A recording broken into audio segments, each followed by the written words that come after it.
భాషలో 6.5 లక్షలకు పైగా పదాలున్నాయి. అంతేకాదు ఆంధ్ర పుండ్ర శబరి అని ఋగ్వేదంలో రాసింది మన తెలుగు గురించే, తదైవాంధ్ర అంటూ రామాయణంలో రాసింది మన తెలుగు గురించే, ఆంధ్ర మండల అధాపతమని శాసనాల్లో చెక్కింది మన తెలుగు గురించే, క్రీస్తు పూర్వమే పుట్టిన భాష మన తెలుగు భాష, క్రీస్తు శకంలో ఎదిగిన భాష మన తెలుగు భాష, క్రీస్తు దేశమని పేరు గడించిన అమెరికాలో అడుగెట్టినది మన తెలుగు భాష.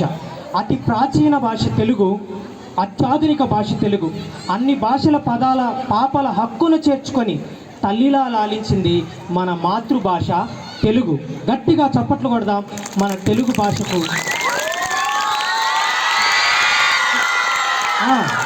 కదా శ్రీకృష్ణదేవరాయలు అన్నారు, దేశ భాషలందు తెలుగు లెస్స అని.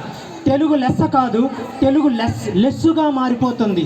ఎందుకనంటే ఒకప్పుడు డైనోసార్ అనే జంతువులు ఉండేవి అనేటువంటిది మనకు తెలుసు, కానీ వాటిని మనం చూడలేదు. అలాగే రేపటి తరానికి తెలుగు భాష ఒకటి ఉంది అని చెప్పే పరిస్థితి వస్తుందేమోనని బాధేస్తుంది.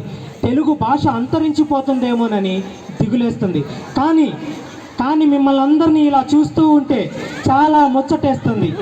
తెలుగుతనం ఉట్టిపడేలా మీరందరూ వేసుకొచ్చిన వస్త్రధారణ, మీరు చేసే నృత్యాలు, మీరిచ్చేటువంటి ప్రదర్శన చూస్తుంటే ఆనందాన్ని కల్పిస్తుంది. చావు బతుకుల మధ్య ఉన్నటువంటి తెలుగు భాషకు ప్రాణాన్ని పోసినట్లుంది.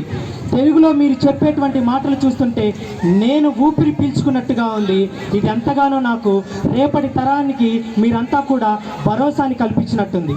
అమ్మ అనే పిలుపులోని తీయదనం తెలుగు, నాన్న అనే పిలుపులోని అభినందన తెలుగు, ఆడపిల్లల మువ్వల శబ్దం తెలుగు, స్త్రీ యొక్క పైట చెంగుల అలంకరణ తెలుగు, మగవారి పంచకట్టు యొక్క విలువ తెలుగు.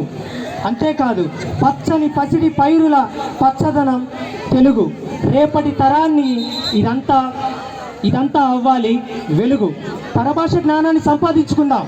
వినండి జాగ్రత్తగా, పరభాష జ్ఞానాన్ని సంపాదించుకుందాం, కానీ నీ భాషలో నువ్వు సంభాషించు, తెలుగుని బ్రతికించు. దయచేసి రేపటి తరానికి తెలుగు విలువ నేర్పించు. ధన్యవాదాలు.